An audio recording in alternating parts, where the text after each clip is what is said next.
के प्रेम सुगना हमारो बड़े दाम का। अरे प्रेम सुगना हमारो बड़े दाम का। अरे भजन करे राम का नाम। प्रेम सुगना हमारो बड़े दाम का। भजन करे राम का नाम।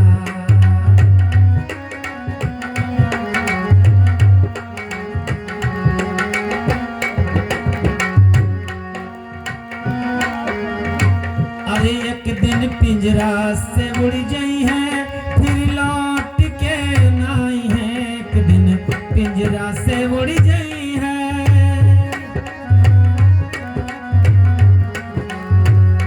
एक दिन पिंजरा से उड़ जाई है फिर लौट के नहीं है।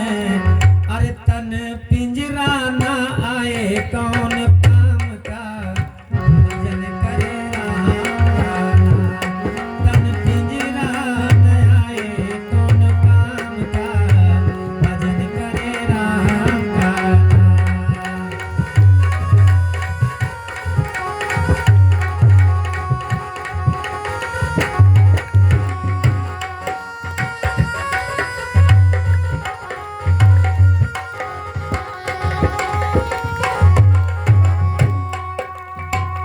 लेकिन देखो भाई, ताली बजाओ में कुछ लोगों का तकलीफ बहुत होता है। लेकिन कहा जाता है कि देखो माता रानी का नवरात्र चल रहा है। किसी ने कहा है कि माता के दरबार में कभी किसी को कोई गम नहीं होता। कि केहू कहे कोनो गम, केहू कहे चिंता कोनो कहाँ है कि पता नहीं रहा कहाँ हुई है, लड़का बच्चे कहाँ हुई है, कोनो चिंता पड़ी है कहाँ। कहते हैं माता के दरबार में कभी किसी को कोई गम नहीं होता। और भजन में ताली उनकी नहीं बजती है जिनकी हथेली में दम नहीं होता। और जिनके दम है वो तो बजौबे करे हैं। कि प्रेम सुगना अरे हमारो बड़े दाम का। भजन करे राम का नाम। प्रेम सुगना हमारो बड़े दाम का। भजन करे राम का नाम।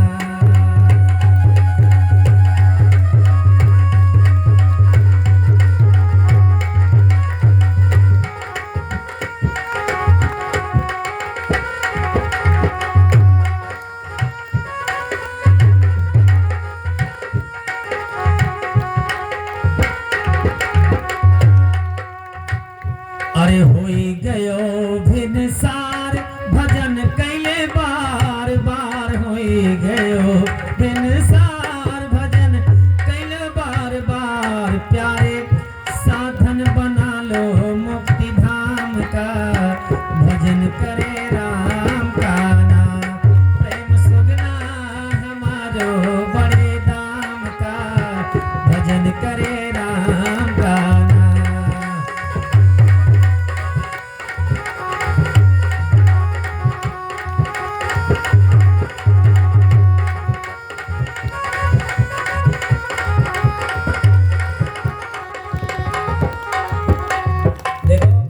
कुछ जने अपने पड़ोसी से कार चलावता है। हमारे पड़ोसी बजावता है, हमका का जरूरत है।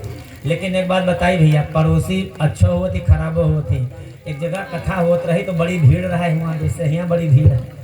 तो कथा होत रही तो वहाँ बहुत लोग बैठा रहे। एक जने दादाजी बीच में बैठा रहे, उनके तम्बाकू का नशा चढ़ गया वही कथे के बीच में। अब भीड़ बहुत रहा, तम्बाकू निकाले थैली से बना लिहिन और तम्बाकू खाए लिहिन। लेकिन अब थुके कहाँ भीड़ के अंदर। और थुका अगर उठ के जाए तो जगह न पावे फिर हेरे अपन। बड़ी चिंता में पड़े तो कहें करी का। तो उनके बगलिया जो जिन्हें बैठा रहे हो दादा, उनसे कहें कहो तम्बाकू खा ली ना यार, लेकिन अब थोकी कहाँ, बड़ा दिक्कत है। तो कहें एक काम करो, कहें का कहें जो तोहरे बगलिया बैठा है दादा, उन्हें के थैलिया में थूक दिया कुर्ता। तो कहें कि यार फालतू बात मत करा, उनके कुर्ता में थूक दिया तब झगड़ा हो जाए। कहीं झगड़ा ना हो तो उसे बताई था थूक दिया तू चुप्पे से।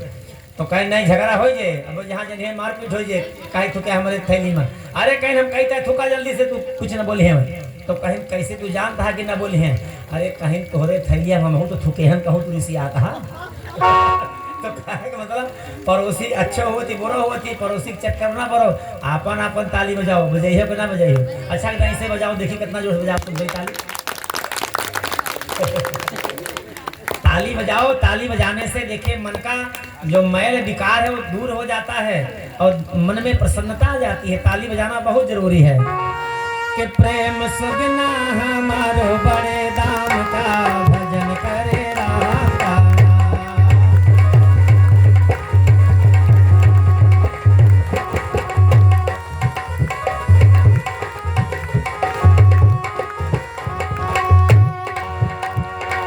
अरे कहीं सुगना पुकार भजन कैले बार बार, कहीं सुगना पुकार भजन कैले बार बार।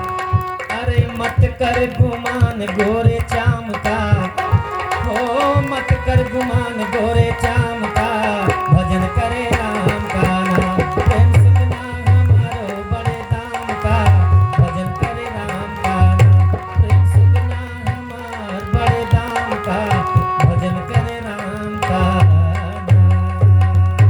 बोले भक्त और भगवान की सच्चिदानंद भगवान की जय हो।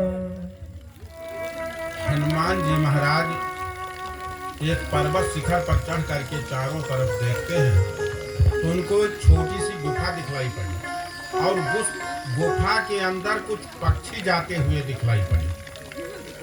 हनुमान जी जल्दी से नीचे आए और सबको बुला करके उस गुफा के समीप गए और अंगद जी से कहा,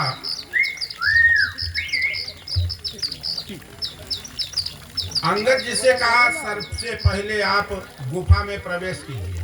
तो अंगद जी ने कहा कि मैं सेनापति हूं, आप सबका ये सत्य है, लेकिन हनुमान जी गुफा में मैं आगे नहीं चल सकता, क्योंकि गुफा ही मेरे परिवार के विनाश की जड़ है। गुफा में हमारे पिता गए थे और उसके बाद में देखिए उनकी क्या दुर्गति हुई। आपस में लड़ करके अंततो गत्वा वो स्वर्गलोक चले गए हैं, इसलिए हम गुफा में नहीं जा सकते। तो हनुमान जी एक ऐसे देवता हैं जो हर जगह एडजस्ट हो जाते हैं। हनुमान जी महाराज तैयार हो गए, आगे कहीं हनुमंत ही लीना, आगे हनुमान जी को ले लिया। हमारे गोस्वामी जी ने जो शब्दावली से शब्द चयन किए हैं वह बहुत विलक्षण है। यहाँ देखिए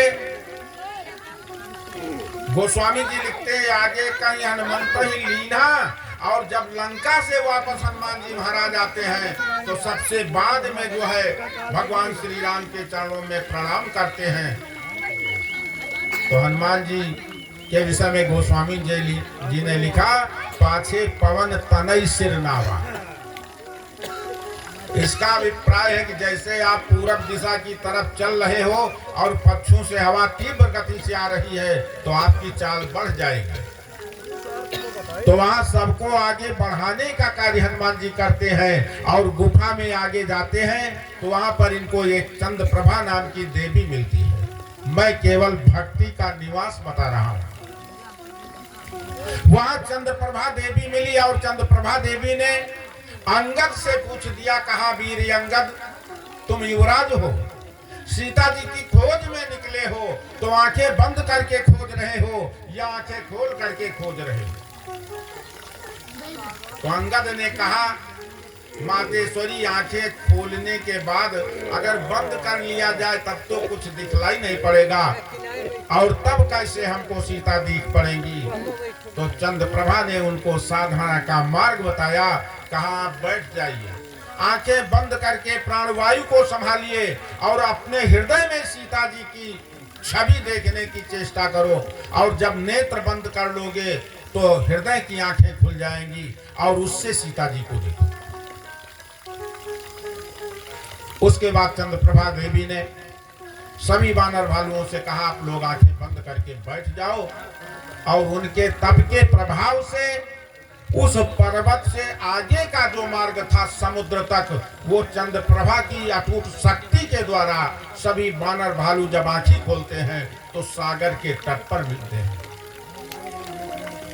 और वहां पर चंद्रप्रभा फिर कहती है आगे हमारी जाने की क्षमता नहीं है, इतना हमने राम कार्य कर दिया है, अब आगे आप परिश्रम करके पता लगाइए। मैं निवेदन कर रहा था कि जब अंतर हृदय में भक्ति की दुर्बलता होगी, जैसे जितने प्रेम से आप अपने पत्नी की भक्ति कर रहे हैं, यत्र नारिस्त पूज्यन्ते रमन्ते तत्र देवता, अरे जिस घर में स्त्रियों का कोई सम्मान करता हो तो परमात्मा प्रसन्न हो जाता है। और सम्मान क्या, आप तो आज बहुत ही बड़ी विडंबना है कि नारियों को पूज वहां देवता निवास करे, वो हमारी सभ्यता कहां पे आज सो गई। पन्ना धाए जैसी अरे नारियों ने यहाँ कहां खो गई। कैसे गाने दे रहे हैं देश को फिल्म वाले, सुन के ये गाने मेरी आत्मा फिर हो गई। और ये एक प्रश्न पूछता हूँ सारे देशवासियों से, भारत की मुन्नी बदनाम कैसे हो गई। आज ये भारत माँ अपने सौभाग्य पर रोती है, आंचल से पैर ढांकती है तो सिर खुल जाता है, सिर ढांकती है तो पैर खुल जाता है। ये स्थिति हो गई भारत भूमि।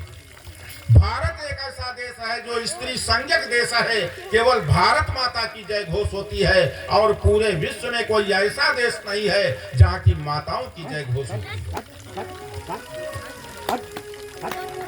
हमने कहीं पढ़ा था कि एक बार स्वामी रामतीर्थ जी महाराज अमेरिका गए, और अमेरिका गए तो वहां जा रहे थे, रास्ते में एक महिला एक कब्र को पंखा जल रही थी। स्वामी जी खड़े हो गए, स्वामी जी के नेत्रों में आंसू निकल आए, कहा मेरे देश में तो पत्नी जब तक पति जीवित होता है तब तक वो पति परायणा होती है, मर जाने के बाद भगवान का चिंतन करती है वो स्त्री, लेकिन धन्य है ये अमेरिका कि मरने के बाद भी पति की सेवा में लगी है। उस महिला ने कहा बाबा क्या बक रहे हो, मेरी समझ में बात नहीं आ रही है। अरे मरने के समय हमने इनको वचन दिया था कि जब तक मेरी हमारे पति ने कहा था कि जब तक मेरी कब्र नहीं सूखेगी तब तक दूसरा विवाह नहीं करना, इसलिए कब्र को सुखवा रही हूं कि जल्दी सूखे और मैं दूसरी शादी कर लूं। सती के तन पर नाग की मणि पर, सती के तन पर नाग की मण पर और कंजूस के धन पर कोई उंगली नहीं छुआ सकता है। कभी भी आप देख लीजिए भारतवर्ष में ही सतियों का चरित्र आया है। ये चर्चा हम आगे करेंगे। मैं निवेदन कर रहा था कि देवर्षि नारद चारों भैया को मिलते हैं, सनक सनंदन सनातन सनत कुमार को, और वहां जब मिलते हैं तो बिल्कुल शांति मुद्रा में नारद के अंतर हृदय में बहुत बड़ा दुख प्रकट हो रहा है। वो एक दुखी है। चारों भैया देवर्षि नारद से पूछने लगे बाबा अपने दुख का कारण बताओ, इतना दुखी क्यों है। बाबा नारद ने कहा सत्संग, इस सत्संग ने मुझको दुखी कर रखा है। सत्संग ने क्यों दुखी कर दिया है भाई। सत्संग, तब देवर्षि नारद ने कहा प्रभु मैं सत्संग के लिए पुष्करम च प्रयागम च काशीम गोदावरी तथा हर क्षेत्रम कुरुक्षेत्रम श्री रंगनाथ सेतु बंधनम, पुष्कर गया, प्रयागराज गया और काशी भी गया, काशी के विद्वानों से मिलने के लिए कि सत्संग के द्वारा मुझको कुछ लाभ प्राप्त हो जाए। कुछ भी नहीं मिला। सभी तीर्थों में भ्रमण किया लेकिन सत्संग नहीं मिला। तो चारों भैया ने पूछा महाराज मिला क्या। का पाखंड निरता संतो, साधु जितने हैं पापस्य इति खंडः, अर्थात पापस्य खंडः इति पाखंडः, जहां पाप खंड खंड में बिखरा हो उसको पाखंड कहते हैं। कहा जितने साधु हैं सब पाखंडी हमको मिलने लगे, कोई संत महापुरुष हमको मिला ही नहीं।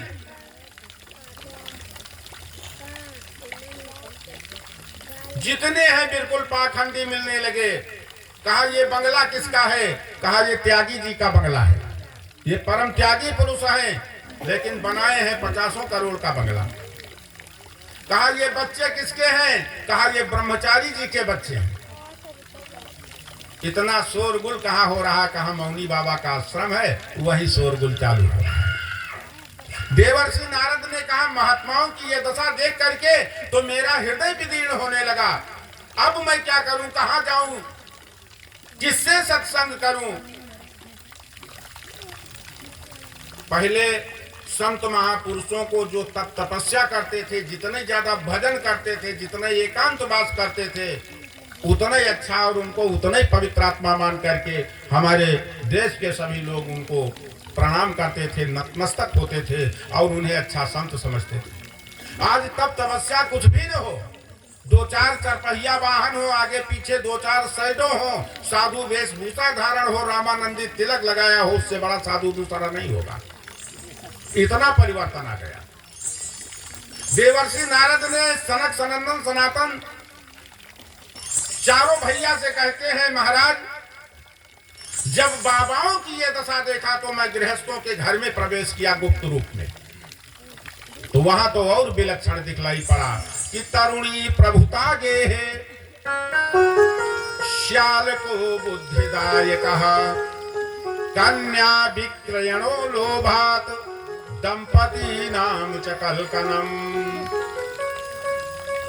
वहां देखा कि स्त्रियों का साम्राज्य बड़ा गजब का छाया हुआ है। चारों कुमारों ने कहा अरे भैया ये स्त्री संज्ञक देश है, यहाँ स्त्रियों का राज्य ही होना चाहिए। देवर्षि नारद ने कहा जिनके आधे बाल पक गए हो, आधे काले हो, 2-4 बहुएं आ गई हो, अगर वो घर की मालकिन बन करके बैठ गई तब तो घर ठीक है, लेकिन कल घर में बहू आई और दूसरे दिन से उनका प्रभुत्व छा गया, तो कहा इतने नहीं, श्याल को बुद्धिदायक का, उनका साला सलाहकार बन गया। कोई भी कार्य करने से पहले साले को बुलाया गया और उससे पूछा जाता है। तो चारों कुमारों ने कहा कि सलाह तो किसी से ली जाती है, तो देवर्षि नारद ने कहा महाराज सलाह का देने वाले की तो बात छोड़िए, सलाह साला हो या कोई दूसरा हो इससे मतलब नहीं है, लेकिन साले के सलाह के कारण दंपति नाम च कलकनम, अन्य रिश्तों को छोड़ दीजिए, पति पत्नी में ही विवाद भरा पड़ा है। न पति पत्नी से शुद्ध बोलता है, न पत्नी पति से शुद्ध बोलती है, ये स्थिति पैदा हो गई।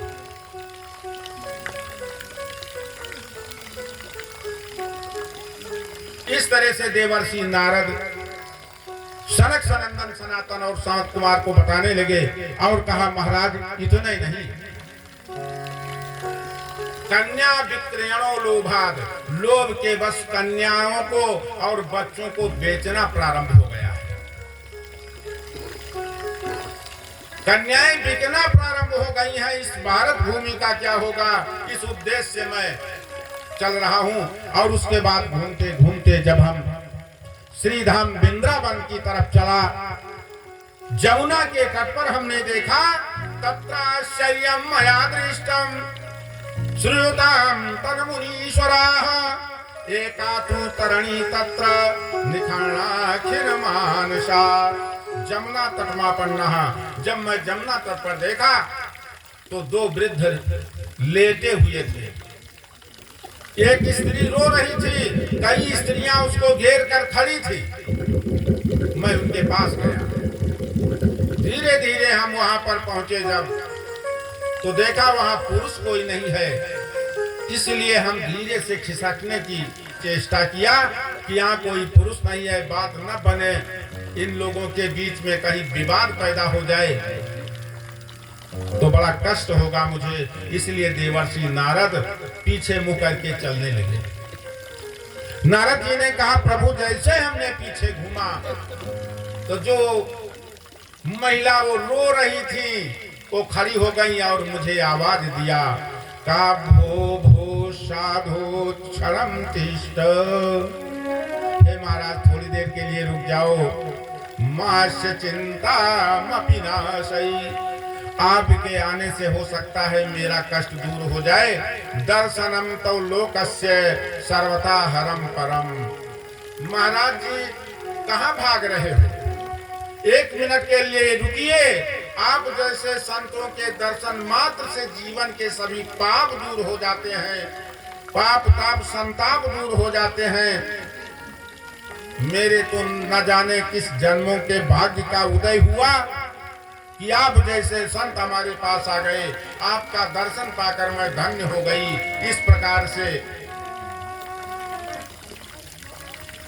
देवर्षि नारद से भक्ति देवी कहने लगी। देवर्षि नारद ने कहा, ठीक है काशित तुम, अरे ये बताओ तुम कौन हो, यहाँ क्या कर रही हो? और का बिमऊ, ये दोनों कौन है? और का इमाह, ये सब स्त्रियां कौन है जो यहाँ बैठी हुई हैं? इस प्रकार देवर्षि नारद ने जब भक्ति से पूछा कि तुम रोती क्यों हो, अपने रोने का कारण बताओ। बददेव सविस्तारम स्वस्य दुखस्य कारणम, अपने दुख का कारण बताओ, किस लिए तुम यहाँ रो रही हो, बिलख रही हो, क्या कारण है? विस्तार से मुझे बताने की कृपा करो। तब भक्ति कहती है कि अहम भक्ति तीक्षाता इमऊ में तनयऊ मतऊ ज्ञान वैराग्य न मानो काल योगे न जर जरो। मैं मूर्तिमयी भक्ति हूँ महाराज, मैं मूर्तिमयी भक्ति हूँ। और ये जो दोनों पुरुष लेके दीख पड़ते हैं, ये मेरे दोनों पुत्र हैं, ज्ञान और वैराग्य। ये बिल्कुल धराशायी हो गए।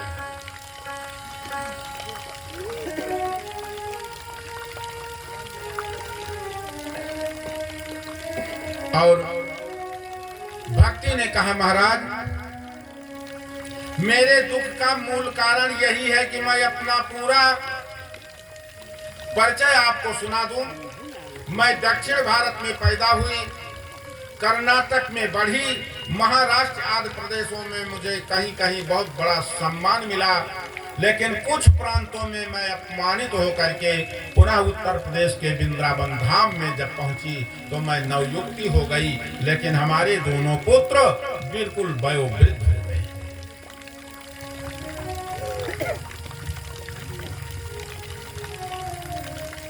पाखंडियों से खंडित होकर के मेरे पुत्रों को जर्जर कर दिया। उत्तर प्रदेश के हमारे इस पावन क्षेत्र में अयोध्या है वैराग्य, और बनारस है ज्ञान, वृंदावन है भक्ति, तीनों तीन जगह पर विराजमान है।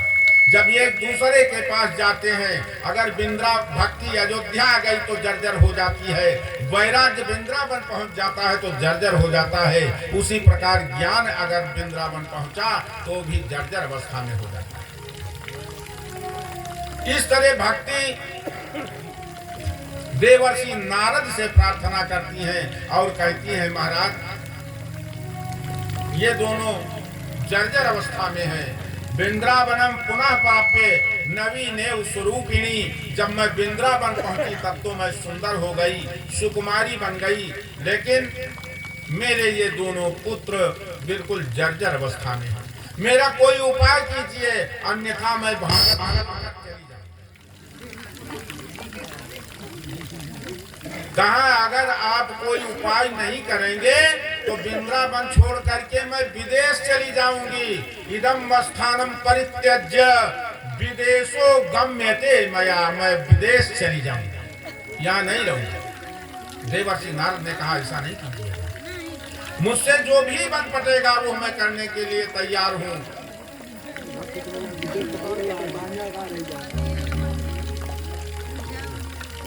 इस तरह से जब संतान के बिना माँ का मातृत्व पूर्ण नहीं है, उसी प्रकार ज्ञान और वैराग्य के बिना भक्ति के पुत्र और ज्ञान वैराग्य के बिना भक्ति की परिपूर्णता सही नहीं हो सकती है। नारद जी ने तुरंत भक्ति माता को वचन दिया और वृंदावन छोड़कर न जाए, क्योंकि आज हर क्षेत्र में लोगों का आकर्षण विदेश की ओर है। चाहे वो संत हो चाहे गृहस्थ हो, हर व्यक्ति सोचता है विदेश की यात्रा करें। आप विदेश नहीं जाइएगा मैया। वैसे भी हमारे देश में तेन लुप्त सदाचारो, सदाचार बिल्कुल लुप्त हो रहा है।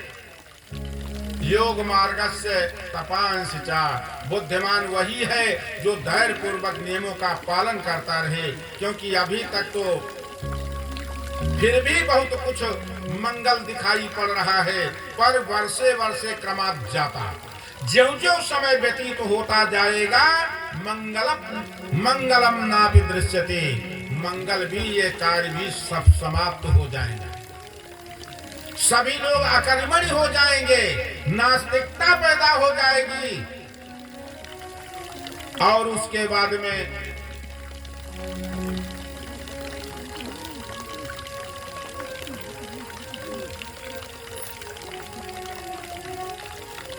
देवर्षि नारद ने कहा, मैं तो कहता हूं धन्य है वृंदावन, जहां पर भक्ति स्वयं नृत्य कर रही है, नाच रही है। धन्य है वह ब्रजभूमि जहां इस कलिकाल में भी इतना सम्मान भक्ति का हो रहा है, वो केवल ब्रजभूमि हो सकती है। वृंदावन से संज्ञोता पुनस्तुम तरुणी नवा, धन्यम वृंदावनम तेन भक्ति नित्यति यत्र चा।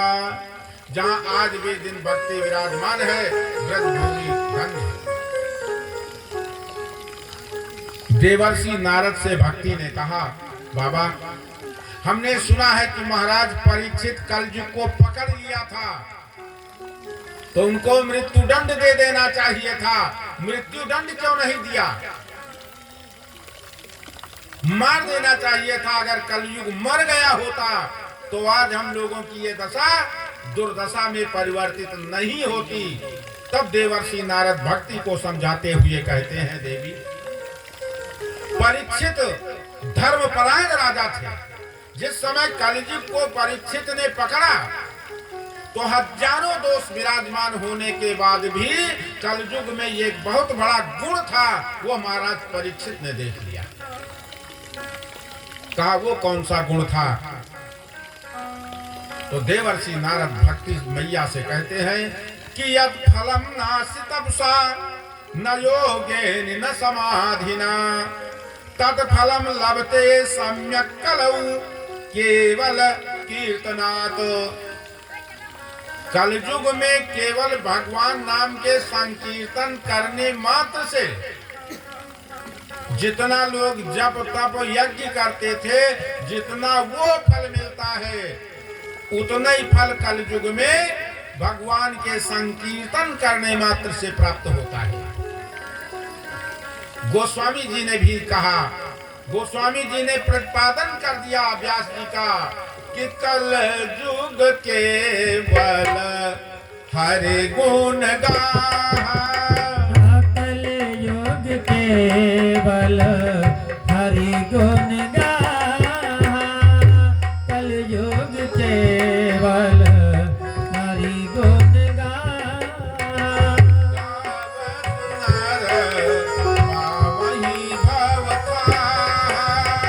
गावत नर पावहि भवधाम, गावत नर पावहि भवधाम।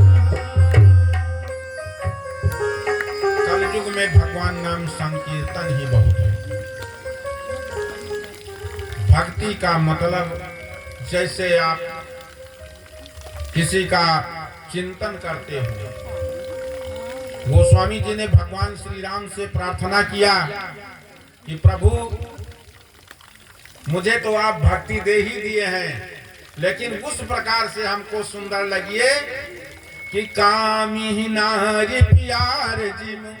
जिस प्रकार कामी पुरुष को स्त्री बहुत प्रिय लगती है, लोभी व्यक्ति को पैसा बहुत अच्छा लगता है, उसी प्रकार आप हमको अच्छे लग जाओ तब मेरी साधना सार्थक हुई, अन्यथा तो बिल्कुल बेकार है। तो जब परमात्मा से तारतम्य जोड़ने के लिए आप गोस्वामी तुलसीदास जैसे संत का अनुसरण और अनुकरण करेंगे तब जीवन सार्थक हो जाएगा। पूंजन का एक भी पल बर्बाद नहीं होता है, बशर्ते कि सही ढंग से साधना किया जाए। जैसे आपके पास जैसे बाइक मान लीजिए खड़ी है और आप चलाने की क्रिया जानते हैं तो बैठने के बाद आप कहीं भी लेकर के उसे जा सकते हैं। लेकिन जो चलाना नहीं जानता है वो उसको लेकर जा नहीं सकता है, और जाने की चेष्टा करेगा तो एक्सीडेंट हो जाएगा, उसे चोट लग जाएगी। ठीक उसी प्रकार साधना का मार्ग पहले समझिए, श्रवण मनन और निधिध्यासन। जैसे कथा का तात्पर्य है कि उसको सुनिए, फिर अंतर हृदय से मंथन कीजिए कि मैंने क्या सुना है। श्रवण मनन और उसके बाद में निधिध्यासन का अर्थ होता है फिर अपने जीवन में उसे किस प्रकार उतारना है उसकी चेष्टा की जाए। अगर केवल श्रवण कर लिया और मनन नहीं किया तब तो आपकी कथा सुनी हुई उसकी हत्या हो जाएगी। और यही हुआ। श्रवण मनन निधिध्यासन। महाराज दशरथ अयोध्या सम्राट चक्रवर्ती नरेश केवल शब्द को सुना, ध्यान दीजिएगा, केवल शब्द सुनाई पड़ रहा है, मनन नहीं कर रहे। महाराज दशरथ केवल सुन रहे हैं कि सरोवर में आवाज आ रही है, किसी जानवर के जल पीने की आवाज है या किसी घड़े में जल भरने की आवाज है। आप स्वयं जा करके पेट करी करके देखें, किसी घड़ा में जल भरने की आवाज जो है और या जानवर के जल पीने की आवाज को सुनिए तो दोनों में बहुत बड़ी भिन्नता होती, एक सी आवाज नहीं दिख पड़ती है। महाराज दशरथ विचार नहीं किया, मनन नहीं किया और सीधा धनुष बाण चला दिया, शब्द वेदी बाण का प्रयोग किया। परिणाम ये हुआ कि भारत का एक सपूत मृत्यु लोक को प्राप्त हो गया, उसकी मृत्यु हो गई। श्रवण की हत्या कर दिया महाराज दशरथ ने, और हत्या केवल इस पर हो रही है कि मनन नहीं किया। अगर अंतर हृदय से मनन कर लिए होते तो श्रवण कुमार की हत्या नहीं होती, वो जीवित होता मात्र भक्त पुत्र। लेकिन महाराज दशरथ के एक ही बाण ने श्रवण कुमार को धराशायी कर दिया।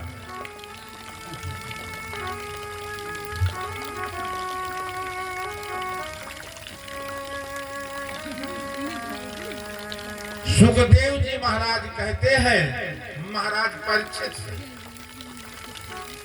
सुखदेव जी कहते हैं कि जैसे निष्काम परमहंसों का परम धन यद वैष्णवानाम धनम, वैष्णव का परम धन परब्रह्म परमात्मा का चरण कमल है। और सरलता से समझने की चेष्टा कीजिए। जैसे आप देखते होंगे हनुमान जी के मंदिर हर गांव में मिलेंगे, हर घर में हनुमान जी का फोटो या हनुमान जी की प्रतिमा मिलेगी। लेकिन दूसरी तरफ भारत का न तो आपको मंदिर मिलेगा यत्र तत्र और ना ही उनकी प्रतिमा किसी के घर में। ऐसा क्यों? क्या भरत भगवान के भक्त नहीं थे? भरत तो अद्वितीय भक्तों में उनकी चर्चा आई है, लेकिन भरत के ग्राहक कम है लोग। और क्यों कम है कि भरत जी कहते हैं कि सिया राम पद प्रेम, सीताराम जी के चरण कमलों में प्रेम कीजिए। और यही तो किया प्रयागराज में। जिस समय भगवान श्री राम को वापस लाने के लिए अयोध्या की चतुरंगिनी सेना के साथ में भरत जी प्रयागराज पहुंचे, सेना सभी सो गई। अर्धरात्रि बेला में दशरथ कुमार भरत नेत्रों में आंसू भरे हुए प्रयागराज से प्रार्थना कर रहा है। प्रयागराज प्रकट हो गए। प्रयागराज ने कहा भरत आज तुम जो कुछ मांगोगे वही देकर मैं तुमको संतुष्ट कर दूंगा। चार पदार्थ भरा भंडारू, हमारे यहाँ चारों पदार्थ हमारे भंडार में भरे हैं, कोई चिंता की बात नहीं है। आप जो कुछ मांगोगे वो सब अर्थ धर्म का मोक्ष जो कुछ चाहते हो सब मिल जाएगा। रोने लगे। भरत ने कहा महाराज, अर्थ न धर्म न काम रुचि, गति न चाहूं निर्वाण। मुझे अर्थ धर्म काम मोक्ष ये कोई भी आवश्यकता नहीं है, इसको मांगने में नहीं आया हूँ। अर्थ न धर्म न काम रुचि, गति न चाहूं निर्वाण। जन्म जन्म सिया राम जी पद, यह वरदान नयान। हम जन्म जन्मांतर श्री राम के चरण कमलों की सेवा करते रहे, ये वरदान देते। प्रयागराज चकित होकर के भैया भरत को देख रहे हैं। प्रभु के प्रेम मूर्ति प्रेमावतार भैया भरत हाथ जोड़ करके कहा। फिर भरत ने कहा कि आज तक जो रघुवंशियों ने नहीं किया, जो मेरे कुल में कभी नहीं हुआ, वो करने जा रहा हूं प्रयागराज। मांगहूं भीखे। भरत ने कहा मैं भीख मांगता हूं।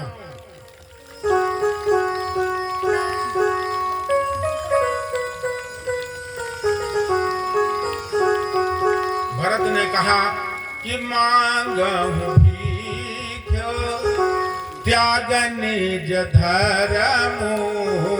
मांगहूं भीख, त्याग निज धर्म। मांगहूं भीख, त्याग निज धर्म।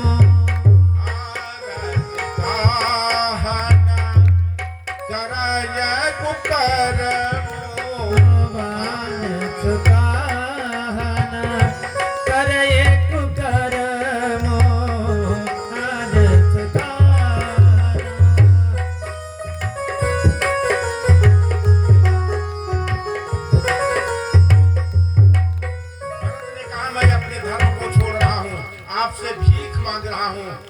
प्रयागराज ने कहा अरे आप कुछ कहिए, इसमें भीख मांगने की क्या बात है। भरत ने कहा मैं अपने धर्म को छोड़ रहा हूं। क्षत्रिय कभी भीख नहीं मांगता है।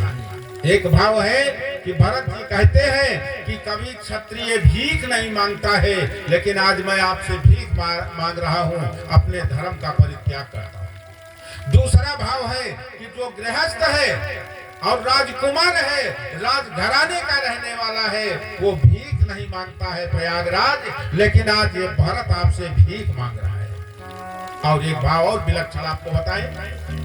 भरत ने कहा कि सूर्यपुत्र की पुत्री है यमुना, रघुकुल की दो बेटियां आपके यहाँ ब्याही है भरत। प्रयागराज सूर्य की पुत्री यमुना है यहाँ पर, और भगीरथ पुत्री गंगा यहाँ पर है।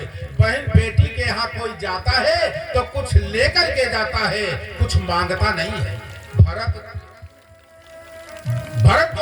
भरत प्रयागराज से कहते हैं महाराज आज मैं अपनी बेटी बहन बेटी के घर आया हूँ और आपसे मांग रहा हूँ, भीख मांग रहा हूँ, अपने धर्म को त्याग रहा हूँ, तो कृपा कीजिए। तो प्रयागराज ने कहा क्या चाहते हो भरत? भरत ने कहा सीता राम चरण रति, सीता राम चरण रति मोरे अनुदिन। अब बेई भाव समास यहाँ पर गोस्वामी जी ने प्रस्तुत किया। दिन दिन नहीं मने अनुदिन, कि प्रतिदिन बढ़ता जाए, अनुदिन बढ़ाई अनुग्रह तोरे प्रतिदिन में। मेरी जो ये अनुग्रह है, मेरी जो ये प्रार्थना है, ये प्रतिदिन बढ़ता जाए, अनुदिन बढ़ाई अनुग्रह तोरे। ये है भरत। भरत जी कहते हैं श्री राम पद प्रेम, भगवान श्री सीताराम के चरणों में प्रेम कीजिए, कल्याण हो जाएगा। सीताराम चरण रति मोरे, सीताराम चरण रति मोरे, सीताराम चरण रति मोरे। अनुदिन बढ़ाही अनु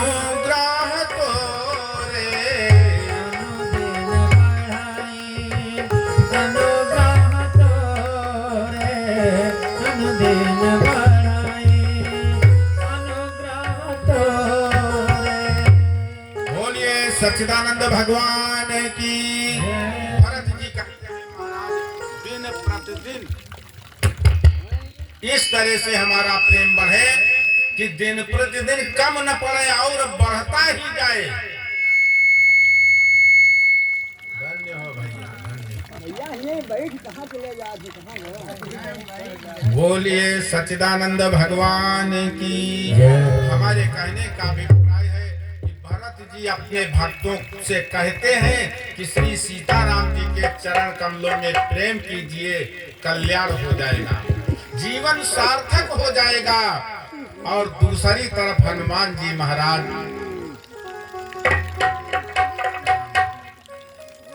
नाम बता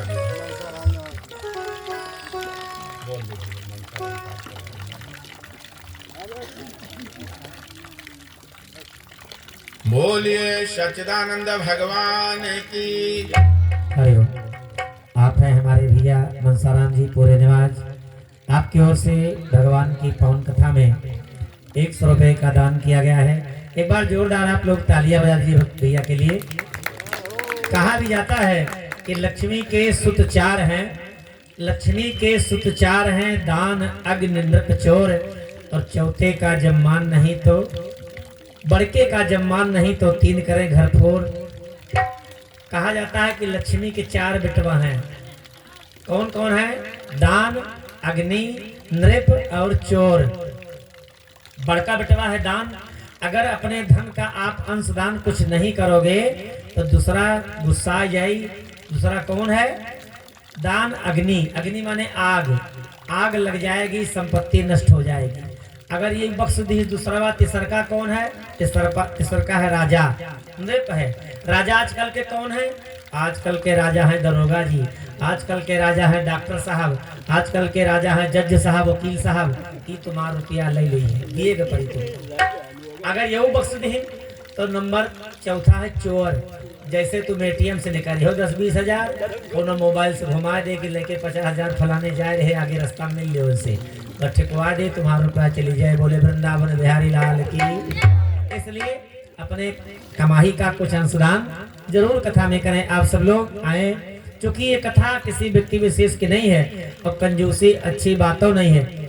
वैसे समय बहुत कम है, नहीं तो एक बात आपको हम और बता दें। देखिए जो कंजूस आदमी वास्तव में होते हैं भैया ना, एक आदमी इतना बड़ा कंजूस था कि भगवान की कथा में कभी 1 रुपया उसने दान नहीं किया था। सेठ बहुत बड़ा था वो। उसकी पत्नी ने कहा महाराज इतना इतना रुपया तुम कमा के रखे हो तो इस सब का होई, कुछ खर्चा कर दो। वो कहे अच्छा फोकट में उड़ाओ रखे हैं कमा के। उसकी पत्नी ने कहा कि महाराज एक काम करो, अगर तुम कथा भागवत में सत्संग में धर्म के कार्य में रुपया दान अपना नहीं कर सकते हो तो कहीं एक काम करो, हमारे लगे रुपया रखिए, चलो अयोध्या जी नहाए हो, दर्शन किया हो भगवान के। अब बड़े चक्कर में पड़ा। पत्नी को कुछ डरता भी था और डरे कि चाहबो कहीं तो चल पड़ा। पत्नी ने कहा चल पड़ाओ। अब अयोध्या जी में पहुंचे तो कहीं देखो ऐसा है कि जहाँ पर पंडवे रहती हुआ ना नहावे। कहीं काहे कहीं ना पंडवा 6 के लिए रुपया मांगे तो कहीं फिर कहीं जहाँ मुर्दा फूका जाए चलो हुआ नहा गए, कहीं चलो चाहो ही नहा। अब जहाँ मुर्दा फूका जाती हुआ गए नहाए। अब भगवान तो देख रहा है, जैसे नहाने तैसे भगवान पंडा बन के आएंगे। कहीं जजमान की जय हो, लाओ कुछ दान करो। तो सेठ कहे यहाँ कहाँ से पंडा आए गए, तो मुर्दा घाट पे आए, यहाँ तो पंडा कबो देखे नहीं रहे।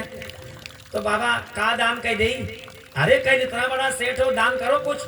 कहीं महाराज बताओ, कहीं कि लाओ 100 रुपया गौ दान कराओ। तो कहीं महाराज 101 तो नहीं ना, कहीं नहीं ना, कहीं नहीं, कहीं अच्छा 51 लाओ। कहीं महाराज 51 नहीं ना, कहीं अरे बड़ा कंजूस हो, अच्छा लाओ 21 लाओ। कहीं महाराज 21 नहीं ना। तो कहीं अच्छा 11 है, कहीं नहीं महाराज 11 नहीं। तो कहीं अच्छा 20 आना है, तो कहीं नहीं महाराज 20 आना नहीं ना। तो कहीं चलो अच्छा उधारे कह दियो, तो कहीं हाँ उधार कह दियो। वो शेर कहीं उधार कह दियो, चलो 20 आना महाराज उधार कह दियो। बाबा कहीं अपन संकल्प पढ़े तो संकल्प में बोला जाते हैं नाम गांव सब बोला जाते हैं। तो कहीं चलो नाम बताओ, तो अपन नाम गलत बता दी, सही नाम नहीं बताई। कहीं गांव बताओ अच्छा, तो गांव दूसरा बता दी। कहीं जिला बताओ तो जिला तीसरा बता दी, सब पता गलत बता दी। भगवान सब नोट किन, पंडा बाबा चला गए। सेठाइन से कहीं देखियो जौन पता बता दिया कि जिंदगी में है तो ना पहिए हम कहीं बीसाना हमसे, हम हो बहुत बड़ा होशियार हमसे। अब भगवान पंडा बाबा चले गए यू नहाने धोने, नहाए धोए आए, घर का आए। जब घर का आए जैसे अंदर पहुंचे पानी पत्ता की तैसे पंडा बाबा पहुंच गए। कहीं जजमान की जय हो। तो सेठ कहें अरे अब वही आवत दियर ने भाई पंडवा यहाँ कहाँ से फाट पड़ा। सेठाइन से कहें कि देखो वही पंडवा है तो दूसरा है, कहीं अगर वही पंडा हुए तो दरवाजा चुपे बंद कर लो हमसे बतायू। अब गए सेठाइन दरवाजा थोड़ा खोलिन देखें तो वही पंडवा रहा है। तो गए सेठ वही पंडवा है, कहीं अरे कहाँ से, पता तो गलत लिखा है कहाँ से आएगा ये, हाँ कैसे ढूंढ ली। तो कहें अच्छा काम करो जाओ कह दियो पंडा से कि हे बाबा अब अयोध्या जी से आए हैं, अब तबीयत बड़ी खराब है और फिर कहो आए ले लो 2-4 दिन में। तो सेठाइन गई कहें हे पंडा बाबा हमारे शेर की तबीयत बड़ी खराब है और फिर आयो कहो ले लो 2-4 दिन में। तो कहीं तबीयत खराब हो गई, कहीं हाँ कहीं अरे राम राम बड़ा अच्छा जजमान रहा बेचारे तबीयत खराब हो गई। अच्छा काम करो तुम, अच्छा रुको भाई हम डॉक्टर बुला लाए थे, इनके 4 से 10 इंजेक्शन इकट्ठे लगवा दी कि सही हो जाए तबीयत खराब है। अब उसे थोड़ा सुनता है कहा था ऐसा ना हो थोड़े लाए के लगवा दिए इंजेक्शन बिना मतलब झंझट हो जाए। तो कहें कि फिर अब बाबा चल पड़े पंडा बाबा डॉक्टर बुलावे। तो सेठ कहें दौड़ो पंडा को रुको, कहें काव कहीं अरे कहें तुम एक काम करो हम सांस चढ़ाई का है तो चदरा बढ़ाओ हमका और तुम कारण कह के रोग शुरू करो। अब भाई जैसे पंडा बाबा चले सेठाइन तुरंत के मारा खोलिन अपन झोटा फकारी निहार वहार बहान बार खींचे रोग शुरू कहें अरे दैया आप सेठ हमारे चला गया का हो। पंडा बाबा सुन कहीं यहाँ गड़बड़ाएगी कहाँ से लौट के कहें का हुआ, अरे कहें का बताई बाबा तो चला गया, कहीं चला गए अभी तो ठीक रहे। अरे कहें बाबा का बताई चला गया। तो कहें अरे राम राम बड़ा अच्छा सेठ रहा हमार, लेकिन अब चलो आएगा दिन के तेरह बरखी कहीं के जा पंडो बाबा कम न रहे कहीं ना आएगा दिन के तेरह बरखी हम कहीं के जा। लोगों से कहें भैया जजमान हमारा बड़ा अच्छा रहा जल्दी से बांस काटो। अब भाई बांस कटे लाग टिक्की बने लाग। अब सेठ सांस चढ़ाए हैं सुना सब हैं। अब अंदर से सेठ का निकारा का टिक्की पहुँचा गया, भाई सेठ बोलता है चदरा वही पर आए वही बोलता नहीं ना। अब गांव वाले सेठ का तिक्की में बांधे लागे। तो पंडा बाबा कहें भाई देखो गोड़े की तरफ से तुम सभी बांधो लेकिन गटई हम बांधो। पंडा बाबा कहें गटई के लगे हम बांधा इनका। तो कहें ठीक है महाराज तुम ही बांधो। अब गोड़े के लग से जब बांधा जा लागे सेठ बोलते नहीं ना बहनों, जब गटई के लगे नंबर आवा तो कहें आओ बाबा बांधो तुम ही। तो पंडा बाबा गए काने में कहा था दिया था बीसाना कि कस दी गटैया मर जा बोलता नहीं ना कुछ तब नहीं बोलता है। अब पंडा बाबा कहें कि बोले नहीं न दे बीसाना बस वही लगे कहीं चलो चले कहीं ना चलो उठाओ राम नाम सत्य यही सब की गत है। अब सेठ का लेके चले चिता के पास पहुंच गए। सेठ तब वो नहीं बोलता है, चिता चढ़ा दें जब तो उनके लड़का से कहें भाई देखो तुम इनका लड़का हो तो दुनिया छोड़ के बेचारे जाए रहे, ये काम करो कुछ इनके नाम से दान पुण्य नहीं कह दियो इनका लड़का है। तो लड़का कहे बताओ बाबा जो कहा वो कह दी। कहें कि 500 रुपया तो कम से कम कहीं दियो इनके इतने बड़े सेठ का लड़का है। पर्स खोले झट से 500 रुपया के जैसे गिर के निकाली कैसे सेठवा बहाई चदरा फदरा तोड़ तार के सारी खड़ा हुआ बटौना के मारे 2 ठाका कहीं 20 आना के कहीं हुआ से यहाँ आ गए 500 रुपया फोकट में दे दी। तो इनका बोले वृंदावन बिहारी लाल की नहीं भगवान ने दिया है कि कथा आप सबकी है, इसमें बढ़ चढ़ करके आप सब लोग दान करें। आइए 2 बार ताली बजा लीजिए खाली, बस उसके बाद आप लोग कथा सुनिए।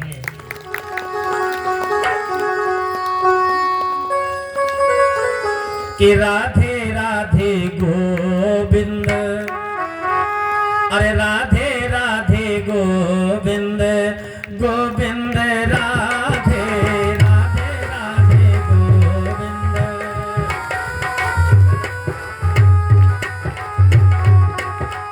ओ राधे राधे गोविंद गोविंद राधे राधे राधे गोविंद गोविंद राधे राधे राधे गोविंद गोविंद राधे राधे राधे गोविंद गोविंद राधे राधे राधे गोविंद। बोले वृंदावन बिहारी लाल की, बोले सच्चिदानंद भगवान की जय हो। मैं निवेदन कर रहा था कि प्रभु के प्रेम के प्रेमावतार भैया भरत भगवान श्री राम के चरण कमलों में निर्मल प्रीति हो जाए, यह अपने भक्तों को दे रहे हैं। किंतु हनुमान जी की जो भक्ति है वो बड़ी विलक्षण है। हनुमान जी तो नासै रोग हरै सब पीरा, जपत निरंतर हनुमत बीरा। संकट ते हनुमान छुड़ावे, मन क्रम वचन ध्यान जो लावे। इतने नहीं तुम उपकार सुग्रीव कीन्हा, राम मिलाय राजपद दीन्हा। हनुमान जी मुसीबत को भी टाल देते हैं और इतने दयालु संत हैं कि वो जीवात्मा को परमात्मा से भी मिला देते हैं। महाराज सुग्रीव को राजा बना दिया श्री हनुमान जी महाराज ने। राम जी को बुला करके, राम जी की तपस्या करके और भगवान श्री राम को सखा भी बना दिया सुग्रीव का। इसलिए हनुमान जी के ज्यादा मंदिर हैं और भरत जी के बहुत कम है, क्योंकि भरत के ग्राहक कम है। सिया राम पद प्रेम, कोई भगवान सीताराम के चरणों में प्रेम नहीं करना चाहता है। वो तो चाहता है आज पूजा किया और दूसरे दिन पूरा मिल जाए। और पूजा में हम तो देखते हैं चारों तरफ, जिसके यहाँ पूजा में जाइए तो सबसे पहले वो कहता है हमारे पड़ोसी महाराज कौन के नाम मर जाए, ऐसी कौन पूजा बताओ। अपने कल्याण के लिए उसको चिंता नहीं है, बाकी तो अपने पड़ोसी को विनिष्ट करने की चिंता है। और जहाँ ये भावना है वहाँ परमात्मा की कृपा कहाँ हो सकती है। इसीलिए गोस्वामी जी ने बार बार कई शब्दों में कहा है कि आपस में सुमति रखिए, और जहाँ सुमति तहाँ संपत्ति नाना, जहाँ कुमति तहाँ विपत्ति नाना। मैं निवेदन कर रहा था कि भक्ति मैया और देवर्षि नारद की चर्चा चल रही है। देवर्षि नारद भक्ति से कहते हैं मैया येन केन प्रकारेण, चाहे जो करना पड़े हम पूरी उपाय करेंगे कि ज्ञान और वैराग्य दोनों युवा हो जाएं। हम अपना पूरा धन खर्च कर देंगे। देवर्षि नारद से भक्ति मैया ने पूछा महाराज आपके पास कितना धन होगा? कहा उसका कोई पता नहीं है। कितना है? अपार धन भरा पड़ा है। यद वैष्णवानाम धनम, मैं वैष्णव हूँ और वैष्णव का धन पर ब्रह्म परमात्मा की कृपा है। तो जब उनकी कृपा मेरे ऊपर है तो ये ज्ञान वैराग्य क्यों नहीं युवा हो सकते हैं। तब देवर्षि नारद की जो भक्ति मैया ने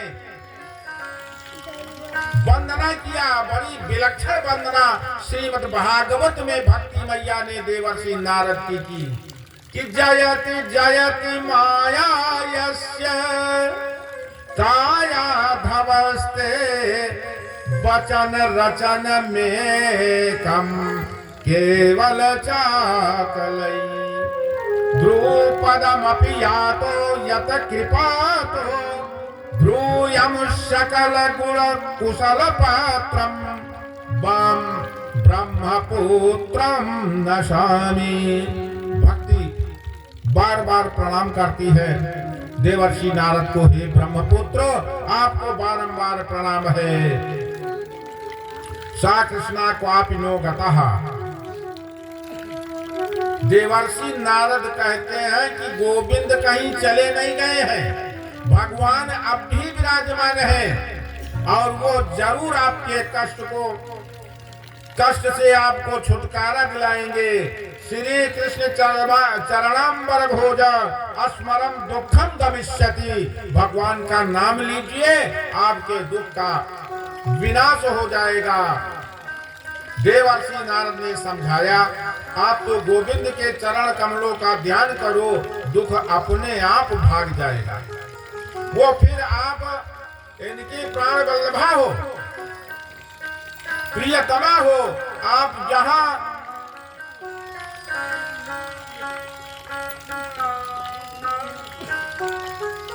जब भी बुलाओगी वही पर ब्रह्म परमात्मा आपके पास आ जाएगा। तवा सुतस्य भगवान यात नीच ग्रहेषु अपि।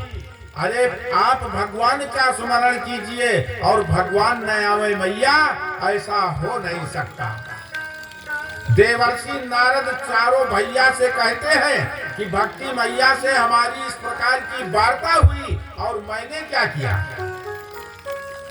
मैंने स्मृतियों को सुना दिया, वैदिक वेद मंत्रों के द्वारा पूजन याद करवा दिया और उसके बाद में विष्णु शास्त्र नाम का पाठ, राम रक्षा स्तोत्र का पाठ करवा दिया, शिव तांडव आदि का पाठ हुआ। लेकिन ज्ञान और वैराग्य दोनों बूढ़े के बूढ़े रह गए महाराज। फिर हमने गीता का पाठ शुरू करवाया, क्योंकि सबका सार, वेद का सार गीता माना जाता है, इसलिए गीता पाठैर मुहुर्मुहु, गीता का पाठ बार बार करवाया। कभी चेतना आ जाती थी और उसके बाद फिर बेहोशी अवस्था में हो जाते थे। हमने आवाज लगाई, ज्ञान प्रभुत्वताम शीघ्रम रे, ए ज्ञान जल्दी उठकर बैठ जाओ, वैराग्य प्रभुत्ताम, वैराग्य उठो। ज्ञान और वैराग्य को उठाने की चेष्टा की, किंतु ये जब दोनों नहीं उठे तो आकाश से आकाशवाणी हुई प्रभु कि व्योम वाणी तदैव भून्मार से खिद्यतामिति उद्यमः सफलस्तेयम् भविष्यति न संशयः।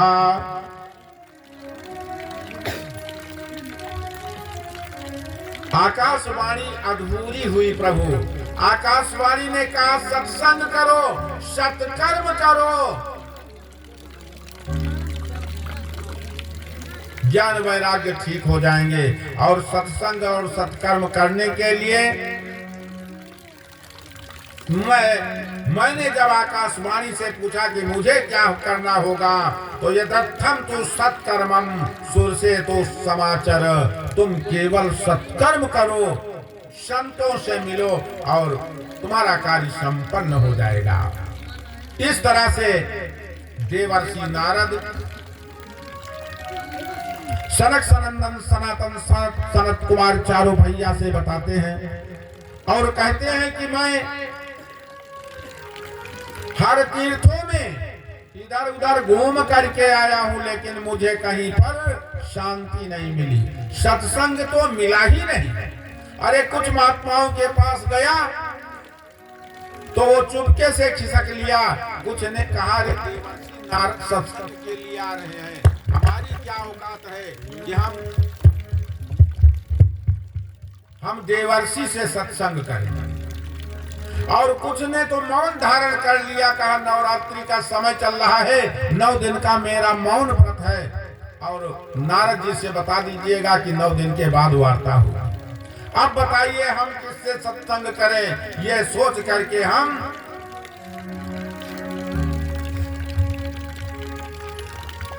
मुंह भूतास्तथा अन्य कुछ तो मौन हो गए, पलायिता, कुछ दाएं बाएं भाग गए।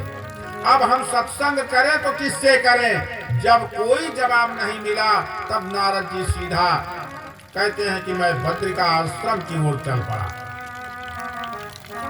नर नारायण वहां नित्य निवास करते हैं। ऐसी विशालापुरी बद्री नारायण में चारों भैया से भेंट हो गई थी देवर्षि नारद की। इस तरह से देवर्षि नारद अपनी व्यथा सुनाते हुए कहते हैं कि महाराज आप ही बताइए कि मेरी चिंता का कारण, और मेरी चिंता और समस्या आपके सामने रख दी है। अब कृपया बताइए कि मुझे शांति कैसे प्राप्त हो, ज्ञान वैराग्य का दुख कैसे दूर हो, इसका कोई उपाय बताइए। एसाम भ्रूभंग मात्रेण द्वारपालौ हरे पुरा भूमौ निपतितौ।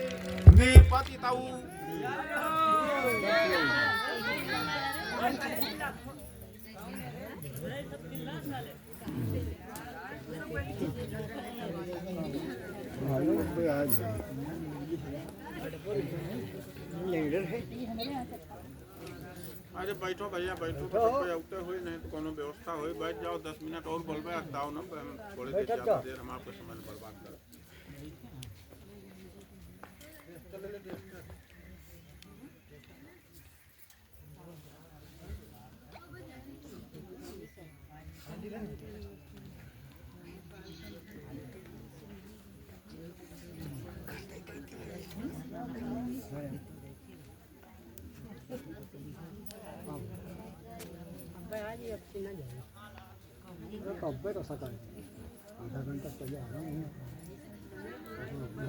बैठो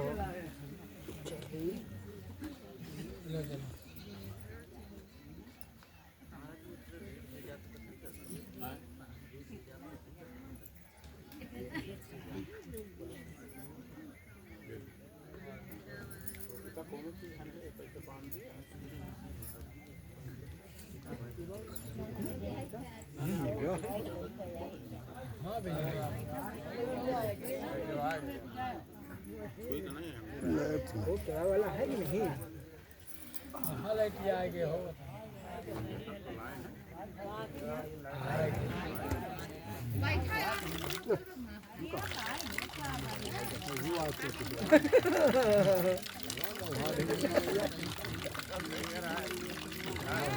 हेलो चालू करो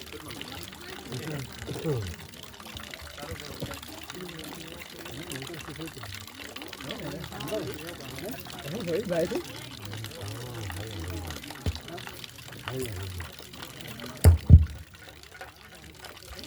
Bluetooth mode.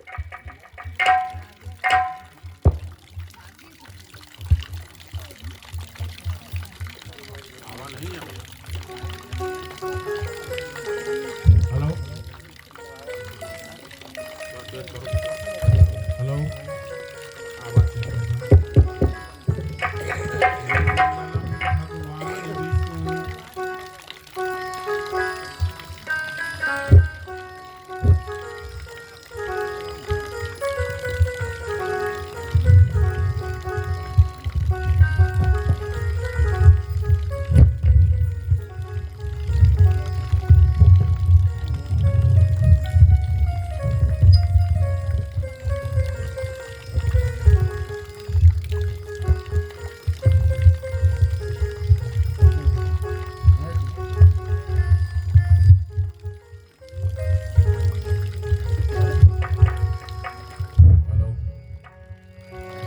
बोलिए वृंदावन बिहारी लाल की मैं निवेदन कर रहा था कि देवर्षि नारद चारों भैया से कहते हैं कि महाराज मैंने गीता का पाठ मुहुर्मुहु बार बार सुनाया, अन्य ग्रंथों का पाठ करवाया, लेकिन इसके बाद भी ज्ञान वैराग्य दोनों के दोनों वृद्ध और साचेत अवस्था में पड़े हैं। जैसे हमारे और आपके अंतर हृदय में ज्ञान वैराग्य चेत अवस्था में पड़े हैं। हृदय की बात आप नहीं मान रहे हैं और मनमुखी काम कर रहे हैं। फल की आशा करते हैं, लेकिन वो भी इतना जल्दी मिल जाए कि पहुंचते ही तुमको पूरा परमात्मा दे दे। तो पहले जाने की क्रिया समझिए, और नहीं तो फिर पश्चाताप होगा कि सो परत्र दुख पावही, सिर धुने धुने पछताही, कालही कर्मही स्वरही, मिथ्या दोष लगाए। भगवान को दोषारोपण करने के अतिरिक्त और कोई कार्य नहीं बचेगा। खैर हम इन विशेष आगे नहीं जाना चाहता हूं। मैं निवेदन कर रहा था कि देवर्षि नारद चारों कुमारों से कहते हैं कि मेरी चिंता को दूर कीजिए। माम चिंता कुल देवर्षे हर्ष चित्ते समावह, उपाय सुख साधनो वत्र वर्तते पूर्व एवहि। संकादियों ने कहा जो सत्कर्म है, जो आकाशवाणी ने कहा है, वह कोई और नहीं बल्कि श्रीमद्भागवत लाभ शतुगीत सुखाधिवी। आपको आकाशवाणी ने सचेत किया है कि श्रीमद् भागवत सप्ताह कथा का सप्ताह पारायण करवाइए और उसके बाद में तब ज्ञान वैराग्य के विषय में कुछ सोचिए। इस तरह से चारों कुमारों ने देवर्षि नारद को जब बताया तो सुखदेव जी जैसे परमहंसों के मुख से गाया हुआ मधुर गीत श्रीमद् भागवत दिव्य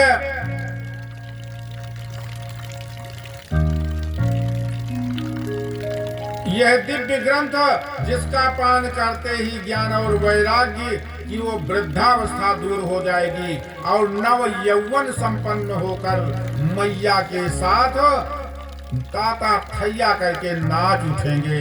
इस प्रकार जब नारद जी को सनकादिक पर पूरा विश्वास नहीं हुआ तो सनकादिक कहते हैं नारद हमारा है, तुमने सारे वेद सुना दिए, उपनिषद सुना दिया, भगवत गीता सुनाई, परंतु आपको विश्वास दिलाते हैं कि सुखदेव जैसे परमहंसों का गाया हुआ ये जो भागवत का दिव्य मधुर गीत है, इसका श्रवण करने मात्र से ज्ञान और वैराग्य दोनों स्वस्थ हो जाएंगे। इस प्रकार जब चारों भैया देवर्षि नारद से कहने लगे तो देवर्षि नारद कहते हैं ठीक है प्रभु, भाग्योदयेन बहुजन्म समरजितेन सत्संगमं च लभते पुरुषो यदा वै। जब कई जन्मों के पुण्य के संस्कार उदय होते हैं तब कहीं सत्संग देखने को मिलता है। और सत्संग से मिलता क्या है? सत्संग में व्यक्ति जाता क्यों है? एक गांव में एक शिवालय था, उस पर एक पंडित जी को पुजारी के रूप में रख दिया गया। पंडित जी वही पूजा करते थे, किंतु नाटक और नौटंकी के बड़े प्रेमी थे पंडित जी। पंडित जी भगवान की सेवा करते थे और जब आज रात्रि में उन्हें नौटंकी देखना था तो पंडित जी बहुत जल्दी भगवान की आरती करना प्रारंभ कर दिया। आशुतोष औढ़रदानी देवाधिदेव अनाथों के नाथ भोलानाथ भगवान शंकर प्रसन्न होकर के पंडित जी से कहा वरदान मांगो। पंडित जी क्या चाहते हैं? पंडित जी कभी सत्संग नहीं देखा था, सत्संग में गए नहीं थे और भोले बाबा से जानते हो पंडित जी ने क्या मांगा? कहा अगर आप देने चाहते हो, बहुत बड़े दानी हो, तो हमारे पास तंबाकू है, चूना नहीं है, दे दीजिए। भगवान शंकर ने तथास्तु कह दिया, उनको चूना मिल गया। अगर सत्संग में गए होते तो पंडित जी चूना नहीं मांगते। इसलिए देवर्षि नारद कहते हैं कि कई जन्मों के जब आज हमारे भाग्य उदय हुए हैं तो संतों का समागम हुआ है। अज्ञान हेत कृत मोह मधांधकार, ये अज्ञान रूपी जो अंधकार है हमारे अंतर हृदय में, शायद इसका नाश होने वाला है। अंध अज्ञान हेत कृत मोह मदांधकार नाशम विधायि ततो जयते विवेकः। ऐसा प्रतीत होता है कि इस जन्म के भाग्य को उदय ही हुए जो कुछ हुआ, अन्य कई जन्म जन्मांतरों के जब पुण्योदय होते हैं तब जीव को सत्संग का लाभ प्राप्त होता है। आप जैसे संतों का दर्शन और सत्संग मिलता है और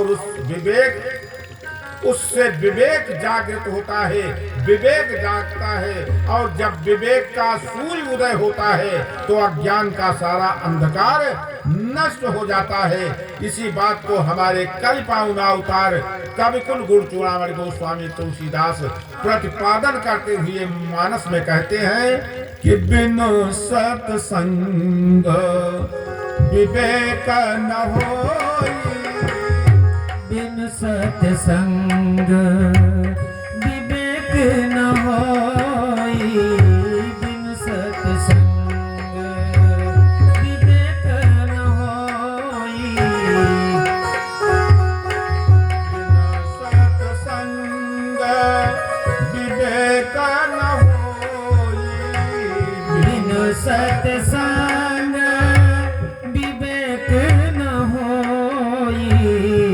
राम कृपा बिनु सुलभ न सोई राम कृपा बिनु सुलभ न सोई राम कृपा आवत यही सर अति कठिनाई ये आवत यही सरल अति कठिनाई आवत यही सरल अति कठिनाई राम कृपा बिनु आई न जाई राम कृपा बिनु आई न जाई राम कृपा बिनु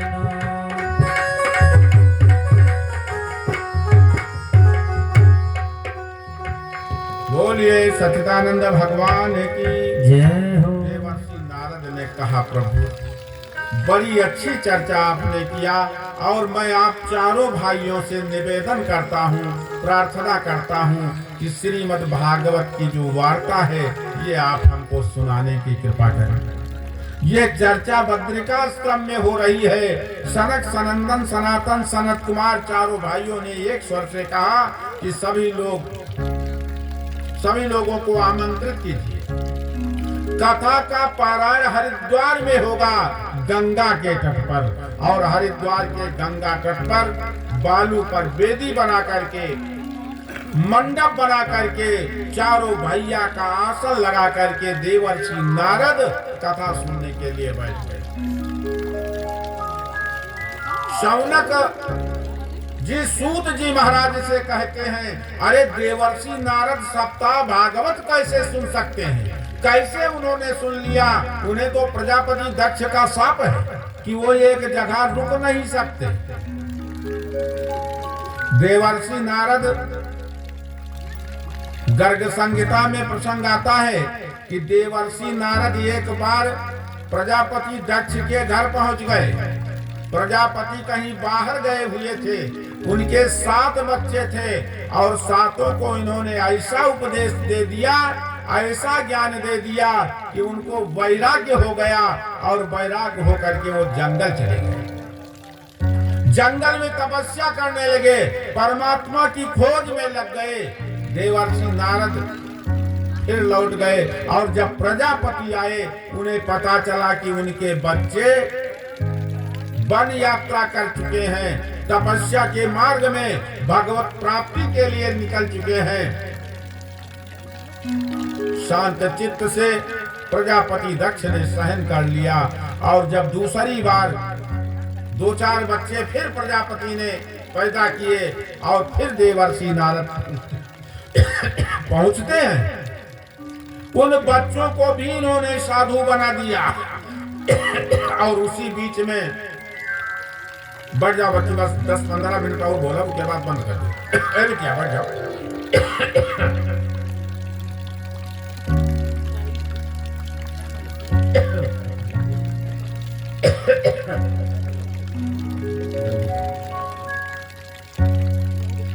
प्रजापति दक्ष ने जब देखा कि दूसरी बार मैंने जो संख्या बच्चों की बनाई उसे भी इन्होंने साधु बना दिया है, तो प्रजापति दक्ष ने कहा, नारद मैं शाप देता हूं, तुम एक स्थान पर ज्यादा देर रुक नहीं सकोगे, और ज्यादा देर तक जब रुकोगे नहीं तो किसी के बच्चे साधु नहीं बनेंगे।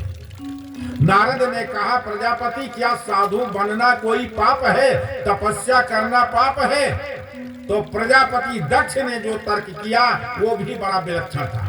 प्रजापति ने कहा, व्यक्ति जब विषय बुराइयों को अपने जीवन में अनुभव करके त्याग करता है तो उसका त्याग पक्का होता है, और किसी के उस्काने पर मन में आकर के, मन की उमंग में आकर के कोई साधु बन गया तो आगे चलकर उसका पतन भी हो सकता है।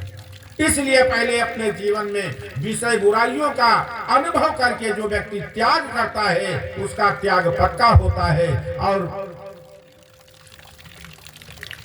उत्तेजना में आकर के साधु बनकर चल जाने के बाद में आगे पतन हो सकता है। इसलिए गृहस्थी भी जरूर है महाराज। देवर्षि नारद ने प्रजापति दक्ष के शाप को स्वीकार कर लिया।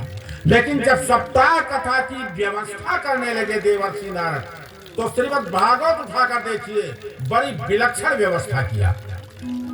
श्रोता तो देवर्षि नारद है, मुख्य प्रधान श्रोता देवर्षि नारद और कथावाचक चार विराजमान है। सनत, सनंदन, सनातन, सनत कुमार, ये चारों कथावाचक के रूप में विराजमान हुए।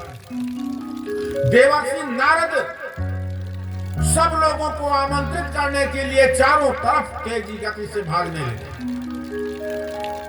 सबको सूचना दे दिया कि हरिद्वार में श्रीमद् भागवत की कथा होने जा रही है, आप लोग पधारने का कष्ट करें। तो यहाँ नहीं, अरे बिहार और मध्य प्रदेश, राजस्थान के जो साधु महात्मा और गृहस्थ थे, वो हरिद्वार में पहुंचे। व्यास जी स्वयं श्रीमद् भागवत में कहते हैं कि भृगुस्य वसिष्ठश्च चौनस्य गौतमो मेधातिथि देवल देवरातौ। जो गृहस्थ साधु थे वो पहुंच गए, जो विरक्त थे वो चल पड़े कथा सुनने के लिए, और जो साधु नहीं थे, केवल गृहस्थ थे, स्त्री पुत्रों आदि को लेकर के रामस्तथा गाधि सुतश्च शालको मृगपुत्र पिप्पलादाः योगेश्वरौ व्यास पराशरौ च छाया शुकौ जललिहु मुख्याः ते मनो मुतिगणाः शापुत्रा शिष्या सारथी विराजित प्रमेन युता।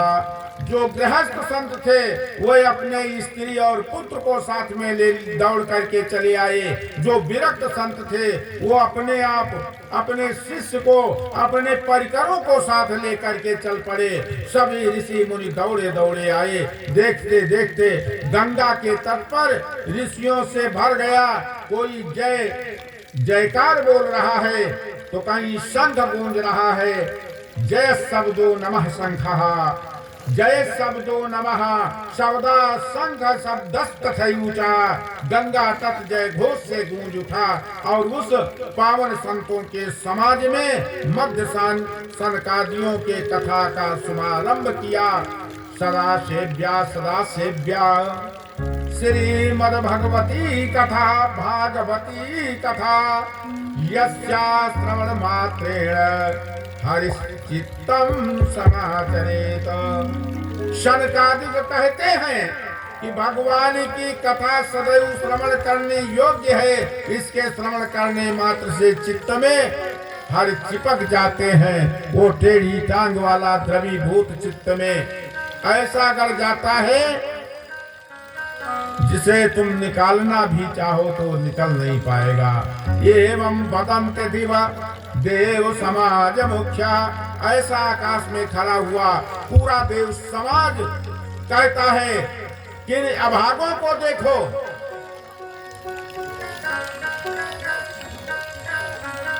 बोलिए सच्चिदानंद भगवान की।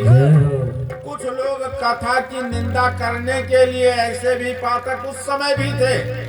कुछ लोग कथा को श्रवण नहीं करना चाहते थे, यत्र तत्र बैठ करके और कथा की निंदा कर रहे थे। तो ये संत बड़े जोर जोर से उनको धिक्कार रहा था। और जब उन्हें धिक्कारने लगा तो नारद जी ने कहा, महाराज आप इन लोगों को क्यों धिक्कारते हैं? तो उसने कहा, महाराज मैं नहीं धिक्कार रहा।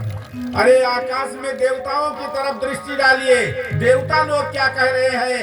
एवं वदन्ते दिव देव समाज मुख्याः। देवता लोग कहते हैं इन नरकगामियों को देखो, जिनका जन्म जन्मांतर कल्पांतर तक नरक होगा। ये बेचारे इनके दरवाजे पर परब्रह्म परमात्मा श्रीमद् भागवत सप्ताह कथा पारायण हो रही है और ये व्यर्थ की चर्चा में अपना जीवन व्यतीत कर रहे हैं। इस प्रकार से देवताओं की बात को देवर्षि नारद को वो महात्मा सुना रहा है। भक्ति सुतौ तौ तरणौ गृहीत्वा प्रेमैकरूपा सहसा विरासीत। श्री कृष्ण गोविंद हरे मुरारे नाथेति नामानि मुहुर्वदन्ति। ज्ञान वैराग्य दोनों युवा हो गए और भक्ति मैया हरिद्वार पहुंच करके नृत्य करने लगी और गाती क्या है कि श्री कृष्ण गोविंद हरे मुरारे हे नाथ नारायण पास। श्री कृष्ण गोविंद हरे मुरारे हे नाथ नारायण वासुदेवा। श्री कृष्ण गोविंद हरे मुरारे हे नाथ नारायण वासुदेवा।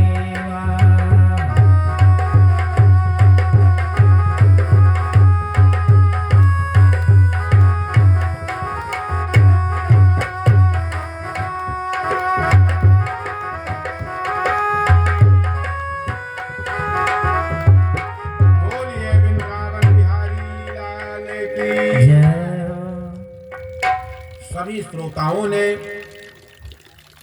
संकादियों से निवेदन किया, कहा ये कहां से प्रकट हो गई, ये कहां से आ गई हैं।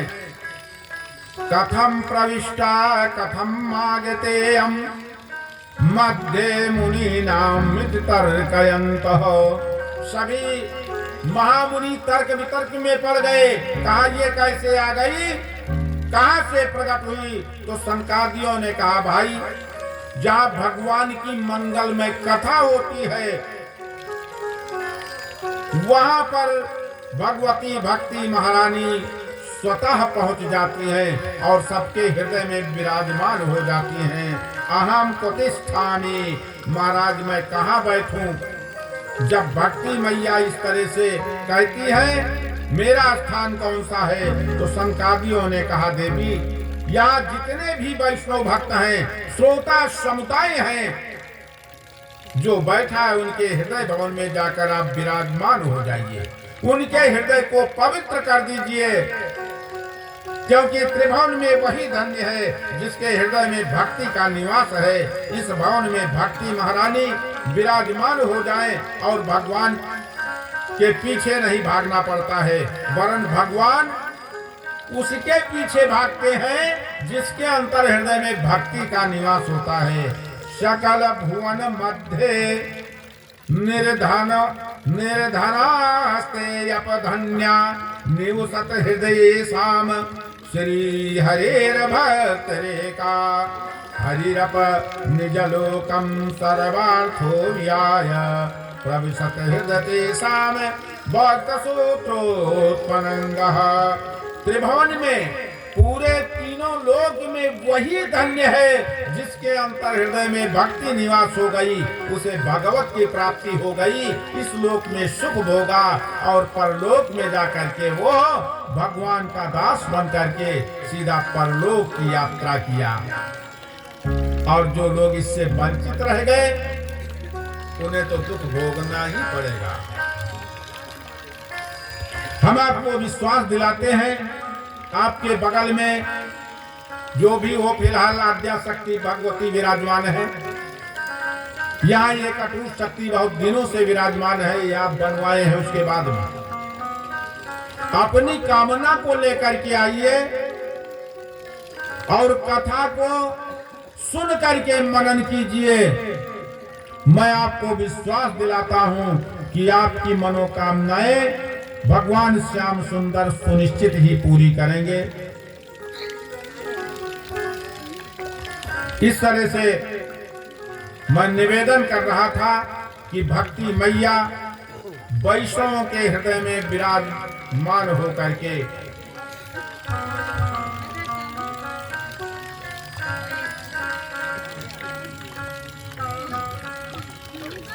और सभी संतों के हृदय में भक्ति का निवास हो जाता है।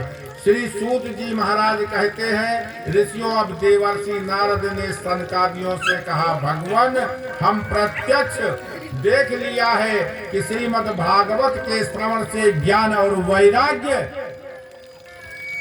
किस प्रकार पुष्ट होकर के नाचने लगे हैं। परंतु प्रश्न यह करना चाहता हूँ, श्रीमद् भागवत को सुनने के लिए केवल भक्ति और ज्ञान वैराग्य को पुष्ट होते हैं अथवा पापियों को भी?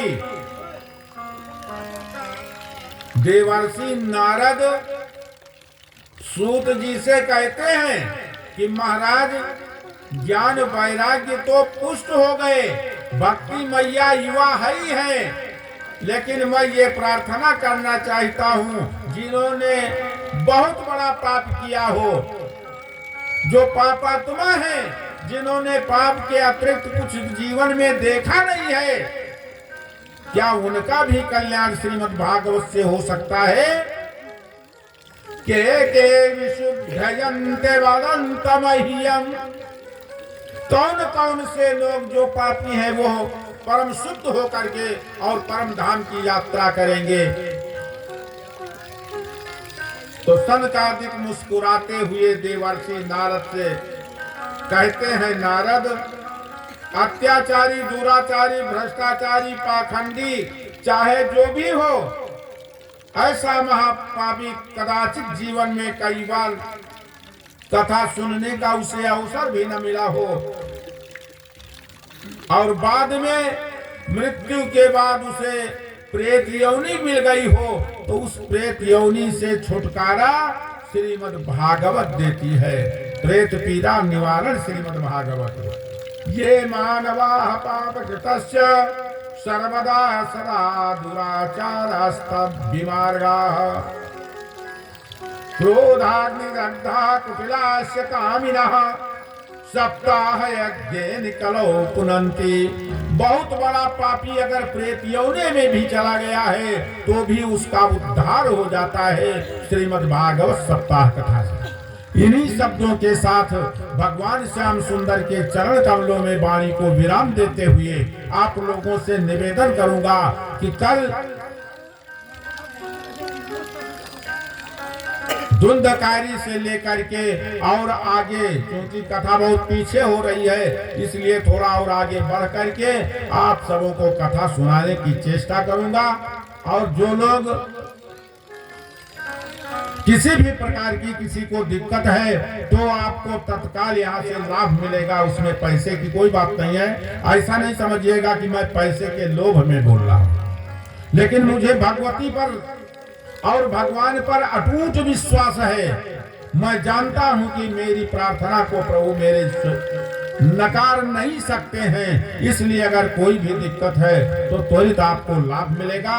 ज्यादा से ज्यादा संख्या में अगर आप लोग कथा सुनने के लिए आते हैं तो हम आपको विश्वास दिलाते हैं कि एक बार भगवान की वाग्मयी मूर्ति श्रीमद् भागवत सप्ताह कथा को आपके हृदय में इस प्रकार से उतार दूंगा कि कई वर्षों तक आपको डॉक्टर अथवा वैद्य की आवश्यकता नहीं। इन्हीं शब्दों के साथ वाणी को विराम देते हुए आप सबों की मंगलमय कामना के साथ 2 बार प्रभु का नाम बोलेंगे आप सभी लोग। उसके बाद आरती होगी, आरती लेने के बाद आप लोग प्रसाद लेकर के तब प्रस्थान करेंगे। कल प्रातः काल 8 बजे से 12 बजे तक पूजन और पाठ का कार्यक्रम होगा। दूसरी मीटिंग में भी थोड़ी देर पाठ आदि होगा और शाम को कथा का समय तो आप सभी लोग देख ही रहे हैं। थोड़ा जल्दी आने की कोशिश करें तो कथा जल्दी ही प्रारंभ कर देंगे। और हम तो आपके घर के हैं, चाहे जब कहिए हम कथा सुना देंगे, लेकिन इस तरह का सौभाग्य नहीं मिलेगा कि नवरात्रि के पवित्र पावन में जो नवमी के दिन हमारे अखिल ब्रह्मांड नायक पराक्रम ब्रह्म सच्चिदानंद घन अद्वितीय शुद्ध बुद्ध एकमात्र कर्ता पर परम सर्वज्ञ सर्वाधार सर्वनियंता अखिल ब्रह्मांड नायक जो भी दृश्य अदृश्य है वो सब राममय है। बिन पद चलई सुनई बिन काना, कर बिन करम करई विधनाना, आनंद रहित सकल रस भोगी, बिन वाणी बक्ता बड़ जोगी, अपार पादो जौनो गृहीत्वा। वही पर ब्रह्म परमात्मा एको ब्रह्म द्वितीयो नास्ति, उसका नवमी का जन्मोत्सव मनाया जाएगा और इसकी चर्चा हम बाद में करेंगे। हम आपसे केवल इतना निवेदन करते हैं कि आप लोग ज्यादा से ज्यादा संख्या में पहुंच करके आवें और भगवान श्याम सुंदर की मंगलमय कथा को श्रवण करें तथा सनातन धर्म के पूजा पाठ अनुष्ठान जब तब आदि नियमों को भी हम विधिवत आपको समझाएंगे, जिससे आप भविष्य में आगे चल करके उसका लाभ उठावें और भगवान से प्रार्थना करेंगे कि वह आपका मार्ग प्रशस्त करें तथा धर्म की ओर उन्मुख करते हुए शासनीय आपकी रक्षा करें। सभी लोग 2 बार श्रद्धा विश्वास से भगवान का नाम स्मरण करें। जो जहाँ पर बैठे हैं वहीं से 2 बार भगवान का नाम बोलिए। विश्वास कीजिए कि श्रद्धा समेत आप नाम उच्चारण करेंगे तो मैं विश्वास दिलाता हूँ कि आपके सभी अमंगल विनिष्ट हो जाएंगे।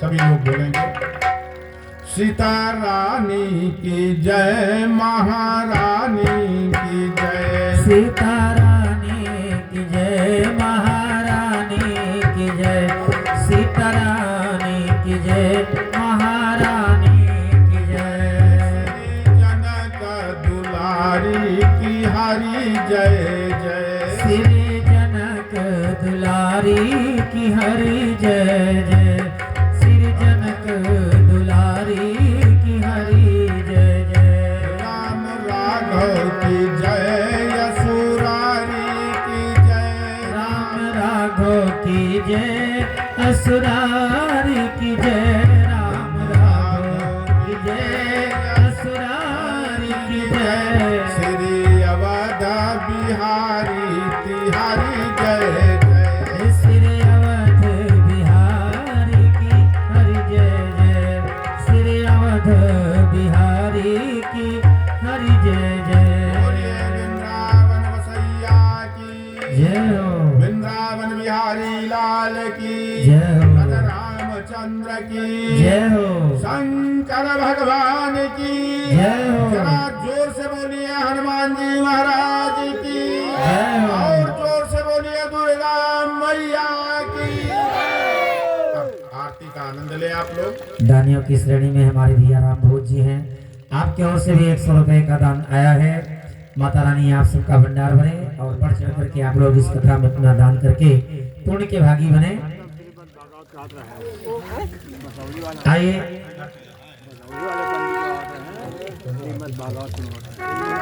हाँ, सभी लोग अपने स्थान पे खड़े हो जाए आरती के लिए। आरती देखो सब लोग कर लिया करो, समय उसी समय में आरती हमारी माताएं भी और हमारे जो आज जो लोग आरती भाई ज्यादा करना हैं, चाहें ये सब तो लोग आप कर सकते हैं। सबका प्रोग्राम है प्यारे, किसी एक विशेष व्यक्ति का नहीं है। परमात्मा सबके, जिनके अंतर हृदय में ये बात आवे कि हम आरती करें वो आगे बढ़ करके आवे आरती करें।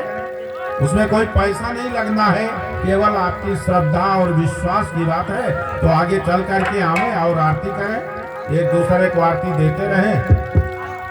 के आरती राधा श्याम की सुबह आरती कीजिए, आरती राधा श्याम की सुबह आरती कीजिए।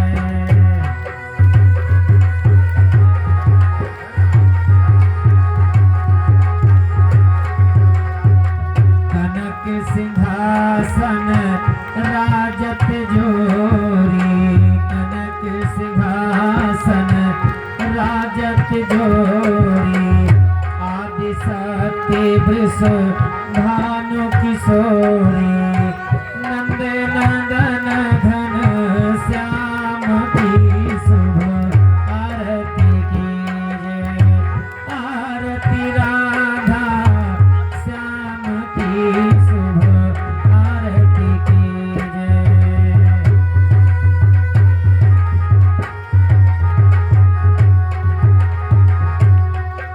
हे महावीर बिनवा हनुमाना, राम जासु जस आप बखाना, महावीर बिनवा हनुमाना, राम जासु जस